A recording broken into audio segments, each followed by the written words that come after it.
Welcome to my YouTube channel. This is part 1.8 of lesson 1 resources and development. और अच्छा लगे तो इसे लाइक जरूर कीजिएगा. Let's start. I am resuming your topic soil as a resource. A few lines I have explained there. Now see on the page from the top. The soil is a living system. यहाँ से देखिए, the soil is a living system. जो soil है वो एक जीवंत तंत्र है. लिविंग है ना, जीवंत है, ठीक है ना. तो ऐसा जो है एक सिस्टम है. It takes millions of years to form soil up to a few centimetre in depth.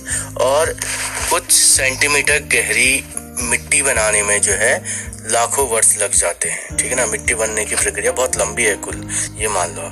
Relief parents rock और बेड रॉक्स. देखो, रिलीफ का मतलब क्या होता है?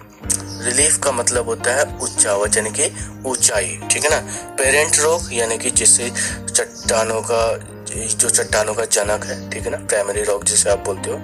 एंड बेड रॉक यानी कि जो जमीन में होती है अंदर, ठीक है ना, जिसे आप जो संस्तर सेल कह सकते हैं हिंदी में. Climate, vegetation and other forms of life and time are important factors in the formation of soil. तो देखिए, ये सारी चीजें जैसे कि किसी पृथ्वी की ऊपर जो उच्चावच है, ठीक है ना, जमीन की सतह की, ठीक है, ऊंचाई, और जनक सेल जिसे आप बोलते हो, अभी मैंने बताया था पेरेंट रॉक है ना, वो हो गया. और जो संस्तर सेल है, जलवायु है, वनस्पति है और अन्य जीव पदार्थ जो है मुख्य कारक है मृदा बनाने की प्रक्रिया में, ठीक है. Various forces of nature such as change in temperature, actions of the running water, wind and glaciers, activities of decompose extra contribute to formation of soil. लेकिन इसके अलावा जो है प्रकृति के अनेक तत्व होते हैं, जैसे तापमान में जो परिवर्तन होता है, टेम्परेचर, ठीक है ना, बहता हुआ जल की जो क्रिया होती है, ठीक है ना, और जो हवा होती है, और ग्लेशियर जिसे हिम नदी कह सकते हैं आप, और अपघटन क्रियाएं आदि मृदा बनाने की प्रक्रिया में क्या करती है, योगदान देती हैं, ठीक है. Chemical and organic changes which take place in the soil are equally important. अब ये कह रहा है कि मृदा में होने वाले कुछ केमिकल यानी कि रासायनिक और जो जैविक परिवर्तन है वो भी महत्वपूर्ण है. Soil also consist of organic, जिसे आप ह्यूमस कहते हैं, एंड इनऑर्गेनिक मटेरियल्स. और इसके अलावा जो है मिट्टी में जो है ऑर्गेनिक और इनऑर्गेनिक यानी कि जैव और अजैव दोनों प्रकार के पदार्थों से जो है मिट्टी बनती है. On the basis of the factors responsible for soil formation. अब यदि हम बात करें मृदा बनाने की प्रक्रिया को निर्धारित करने वाले तत्व, तो देखिए colour, thickness, texture, age, chemical and physical properties of the soil of India classified in a different way. तो यहाँ पे ये कह रहा है कि मिट्टी को बनाने वाली प्रक्रिया को निर्धारित करने वाले जो तत्व हैं, उसके जो कलर है, रंग, टेक्सचर का मतलब उसकी जो गहराई या फिर गठन, ठीक है ना, सॉरी टेक्सचर नहीं है एक्चुअली, यहाँ पे पहले थिकनेस है यानी कि उसकी मोटाई या गहराई आप कह सकते हैं, ठीक है, मिट्टी कितनी गहरी या मोटी है, दैट वॉल, ठीक है. और टेक्सचर यानी कि उसके निर्माण या गठन की जो प्रक्रिया है, ठीक है.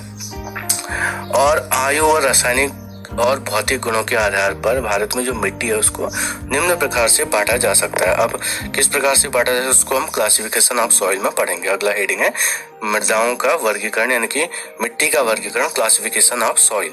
India has varied relief features. अब यदि हम भारत की बात करें तो जो भारत के जो रिलीफ फीचर है वो जो है यानी कि उच्चावच, वो जो है अलग अलग है, ठीक है ना. Land forms, climatic riyals and vegetation type. यहाँ तक कि लैंड फॉर्म, क्लाइमेटिक रियाल और वेजिटेशन यानी कि जो वनस्पति के प्रकार है वो भी जो है अलग अलग पाई जाती है. These have contributed in development of various types of soil. और इस कारण से अनेक प्रकार की मृदा जो है या मिट्टी विकसित हुई है. तो उसमें सबसे पहले हम पढ़ेंगे एलुवियल सॉइल, जिसे हिंदी में जलोढ़ मिट्टी कहते हैं, ठीक है ना. This is the most widely spread and important soil. देखा जाए तो जो ये एलुवियल सॉइल है, ये मिट्टी जो है बहुत ज़्यादा फैली हुई है विस्तृत रूप से, ठीक है, और यह देश की सबसे महत्वपूर्ण मिट्टी भी है।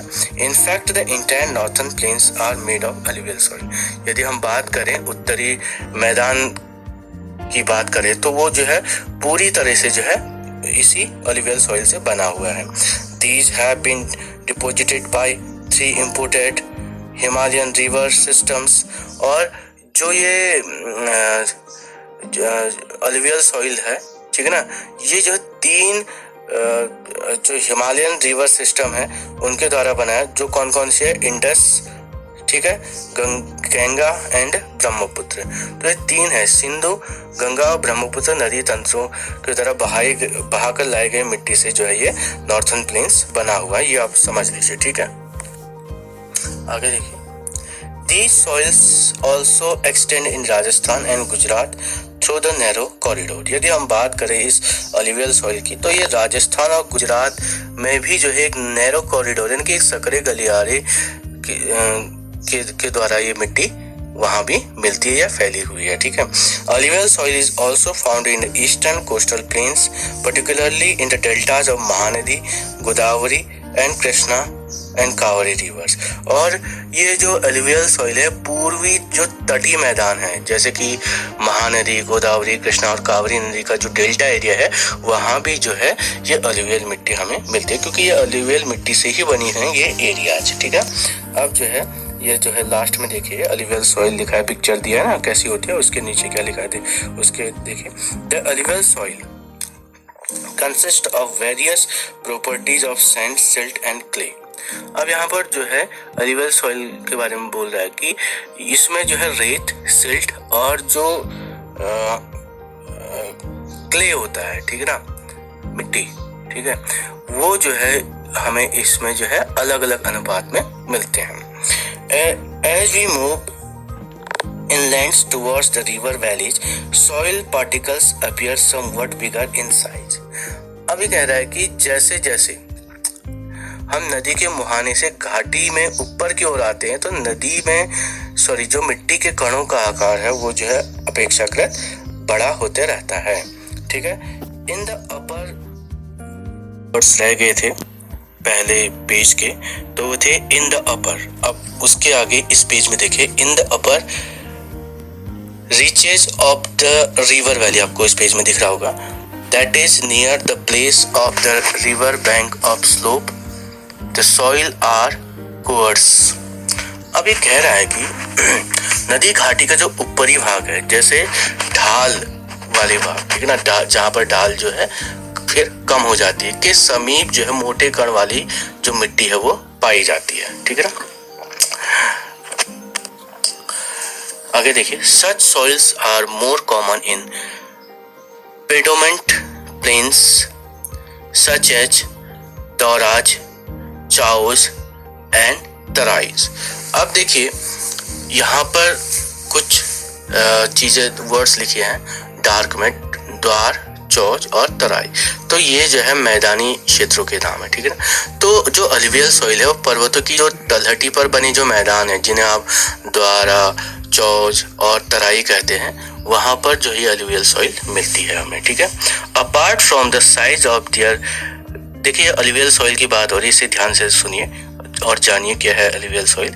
Grains of component soils are also described on the basic of their age. कणों के आकार या इनके घटकों के अलावा जो इसमें तत्व होते हैं, ठीक है ना, जो मिट्टी है उसकी पहचान उसके एज या आयु से भी की जाती है। According to their age alluvial soil can be classified as old alluvial, जिसे आप बांगर बोलते हो, और न्यू अलुवियल, जिसे आप खादर बोलते हो। तो आयु के आधार पर भी जो ये अलुवियल सॉइल है, जिसे आप हिंदी में जलोढ़ मिट्टी कहते हैं, ये 2 प्रकार की होती है। पहली होती है पुरानी जलोढ़ मिट्टी, जिसे आप बांगर बोलते हो, दूसरी होती है नई जलोढ़ मिट्टी, जिसे आप खादर बोलते हैं, ठीक है ना। तो alluvial soil has 2 types, old and new alluvial soil, that is bangar and khadar, okay. The bangar soil has higher, बहुत इंपॉर्टेंट है, higher concentration of khadar nodules than the higher concentration of the कंकर nodules than the khadar। अब यहाँ पे कह रहा है कि जो बांगर मिट्टी है उसमें जो कंकड़ ग्रंथियां होती है उसकी मात्रा जो है खादर से ज्यादा होती है, ठीक है ना। It has more fine particles in the and more fertile than the bangar. और यदि हम बात करें खादर मिट्टी की तो वो बांगर मिट्टी की तुलना में ज्यादा महीन कण पाए जाते हैं जिसमें, और वो ज्यादा उपजाऊ होती है। आई बात समझ में। तो कुल मिला के जो है, जो ये मिट्टी है कौन सी वाली, जो ये न्यू एलुवियल सॉइल है जिसे आप खादर बोलते हो, ये ज्यादा उपजाऊ होती है ओल्ड एलुवियल सॉइल से, ठीक है ना। ओल्ड एलुवियल कम, जिसे आप बांगर बोलते हो, वो कम उपजाऊ होती है अपेक्षाकृत न्यू एलुवियल सॉइल के। ये समझ में आ गया होगा ना सिंपली। अब आगे देखिए, alluvial soil has whole are very fertile. यदि हम बात करें एलुवियल सॉइल की तो वो जो है बहुत ही उपजाऊ मिट्टी होती है, ठीक है।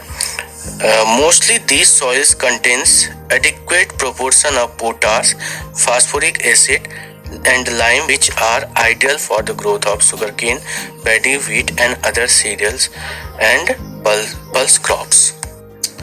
यदि हम बात करें इस अलुवियल सॉइल की तो जो अधिकतर अलुवियल सॉइल है उसमें पोटास, फास्फोरस और जो लाइम है, चूना जिसे आप बोलते हो, उसकी मात्रा मिलती है, जो गन्ना, चावल, गेहूं और अन्य अनाजों और दलहन फसलों की खेती के लिए जो है बहुत अच्छी मानी जाती है। Due to its high fertility, regions of alluvial soils are intensively cultivated and densely populated. यहाँ जो है ये मिट्टी जो है बहुत उपजाऊ है, कौन सी वाली, अलुवियल सॉइल, ठीक है ना, जहाँ पर आप दलहन की फसल भी कर सकते हो ना। और अधिक उपजाऊ होने के कारण जलोढ़ मिट्टी वाले जो क्षेत्र हैं वहाँ पर जो है बहुत ही गहन यानी कि बहुत ज़्यादा खेती की जाती है, और यहाँ पर इसीलिए जो पॉपुलेशन है वो डेंस है, इनकी जनसंख्या घनत्व ज़्यादा है। Soil in there are areas are more alkaline and can productive after proper treatment of and irrigation। अब देखो, जो सूखे के क्षेत्र हैं वहां पर जो मिट्टी होती है वो जो है बहुत ही ज्यादा क्या होती है, एक्लाइन यानी कि क्षारीय होती है, और इन मृदाओं का सही उपचार और सिंचाई करके इनकी पैदावार बनाई जा सकती है। किसकी पैदावार बनाई जा सकती है, जहाँ पर एक्लाइन है मिट्टी में, यानी कि क्षारीय मात्रा ज्यादा है, ठीक है ना। अब इसके बाद अगली हेडिंग है कौन सी वाली, ब्लैक सॉइल, जिसे आप बोलते हो काली मिट्टी, ठीक है। चलो अब काली मिट्टी के बारे में जान लेते हैं। These soils are black in color and are also known as regular soils। अब देखो, काले रंग की होती है ये काली मिट्टी, और काली मिट्टी को जो है रेगुलर सॉइल भी कहा जाता है। तो काली मिट्टी का दूसरा नाम क्या है, regular soil. Black soil is ideal for growing the cotton and it is also known as black cotton soil। और जो काली मिट्टी है वो कॉटन यानी कि कपास के उत्पादन के लिए बहुत अच्छी मानी जाती है, इसीलिए इस मिट्टी को जो है ब्लैक कॉटन सॉइल भी कहा जाता है। It is believed that climatic condition along with the parent rock material are the important factor for the formation of black soil। और ये सब माना जाता है कि जो क्लाइमेट है यानी कि जलवायु और जो इसके जनक सेल है पेरेंट रॉक, उसके द्वारा जो काली मिट्टी बनाने में बहुत ही ज्यादा महत्वपूर्ण योगदान रहता है, ठीक है ना, काली मिट्टी बनने में। This type of soil is typical for Deccan trap, जिसे आप बेसाल्ट बोलते हैं, regions spread over north west Deccan plateau and is made up of lava flows. इस प्रकार जो मिट्टी है ये काली मिट्टी, ये जो है दक्कन के पठार के क्षेत्र के उत्तरी भागों में पाई जाती है, जिसे आप बेसाल्ट वाले स्थान भी कहते हैं दक्कन के पठार को, ठीक है ना। तो वहाँ के उत्तर और पश्चिम भाग में ये काली मिट्टी पाई जाती है, और लावा जनक सेलों से यानी कि जो लावा रॉक्स होते हैं उससे जो है एलुवियल सॉइल बनती है। They cover the plateaus of Maharashtra, Saurashtra. अब यहाँ से आगे तो इसमें है नहीं, तो थोड़ा सा मैं इसे कंप्लीट करने के लिए बोल देता हूँ, ठीक है। आप ध्यान से सुनिए। सौराष्ट्र के बाद है Malwa, Madhya Pradesh and Chhattisgarh and extend in the south east direction along the Godavari and Krishna valley. अब ये जो है, जो ये काली मिट्टी है, इसके विस्तार की बात कर रहा है, ठीक है ना। ये काली मिट्टी जो है महाराष्ट्र, सौराष्ट्र, वो तो इसी पेज में लिखा है। इस महाराष्ट्र और सौराष्ट्र के अलावा ये मालवा, मध्य प्रदेश, छत्तीसगढ़ के पठारी भागों में पाई जाती है। और इसके अलावा दक्षिण पूर्व दिशा में जो गोदावरी और कृष्णा नदी हैं, उसकी घाटियों में भी जो है काली मिट्टी हमें देखने को मिलती है। अब यहाँ पर ये काली मिट्टी वाला मैं चैप्टर अभी क्लोज कर रहा हूँ, और इसमें अभी और बचा हुआ है, इसको मैं अगले लेक्चर में आपको बताऊंगा। So students, keep learning.